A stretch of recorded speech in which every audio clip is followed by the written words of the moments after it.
All right. I think everyone is here, so I'm going to go ahead and get started. Let's go back to our discussion of business innovation. Yesterday, I was explaining that in business, there are many types of innovation. We said, remember, there's product innovation, there's innovation in business organization, of course there's marketing innovation, and there are other types of innovation, okay? Well, today I want to talk about product innovation. That means how businesses come up with ideas for new products. First, we'll talk about innovation in the 21st century in general. Then I'll tell you about some qualities that successful innovators share and give you two good examples. In the past, businesses got a lot of their new ideas because something they did was a surprise or mistake. Innovation was something they didn't plan at all. It was just luck. We all know that times have changed in the 21st century. It's not enough for companies to depend on luck to develop new products and compete successfully in global markets.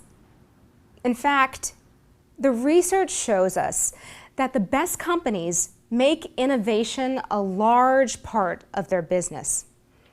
That means they spend a lot of their money on innovation.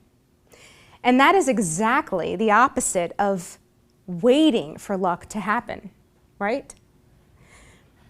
Let's step it up now. I want to point out one thing that these innovative companies have in common. One thing that they all have. And that is courage.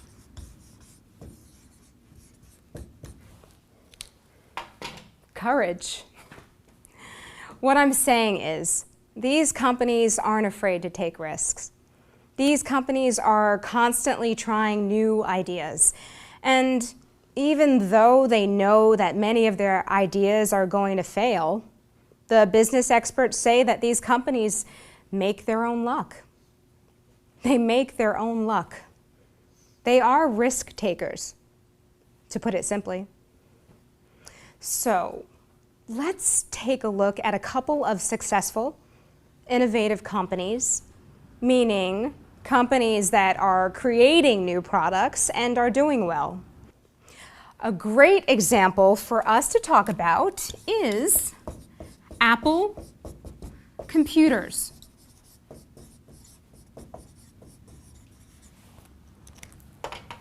Apple Computers.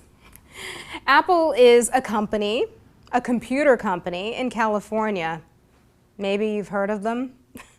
A while ago, they came up with the idea to make a totally new product, a digital music player that was small and easy to use, the iPod.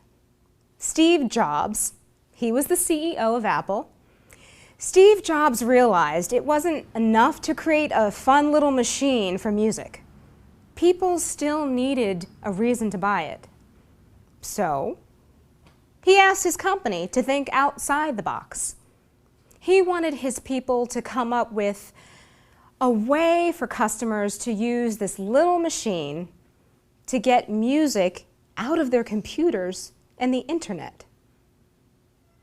Then, they could listen to the music on their iPod everywhere they went. At home, school, at the gym, and so on. At the time, everybody said this was impossible because nobody had ever done this before. Well, Apple got to work and solved all the technical and legal problems. And today, the iPod earns over $1 billion a year for Apple. So, again, it's that courage to take a risk and try something completely new. Let's move on, because there's a second important characteristic of today's innovative companies.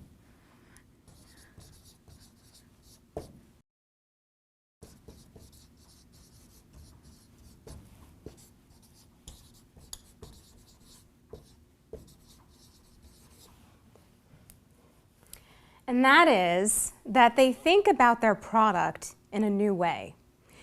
When they do this kind of thinking, they also invent a new market. And of course, that means, you got it, higher profits. Are you with me so far? Good. A great example of this is Starbucks. You guys know Starbucks, right? The coffee chain, 10,000 stores around the world. I just went to Starbucks in China, as a matter of fact. Starbucks was looking for a way to get new customers, and they wanted a way to make customers stay in the store longer. And what else? Spend more money. That's when they started thinking outside the box. They realized that their stores could be more than a place where people buy a cup of coffee. They thought about what people do in their free time. And they realized that people spend a lot of time on the internet. Everybody knows that Starbucks thought people might like to do it outside of their house, where they could maybe meet new people. They started to provide wireless internet service in their coffee shops. I've got to point out that Starbucks can't say for sure that their profits went up after this change, but they did find out that customers who use the internet at Starbucks stay in the store 9 times longer than customers who just drink coffee there.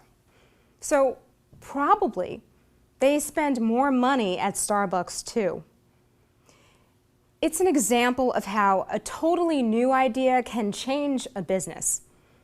In this case, they thought of a product in a new, and some people say a strange way, a way no one had ever thought about. Well, I see we've run out of time. Let's pick up tomorrow.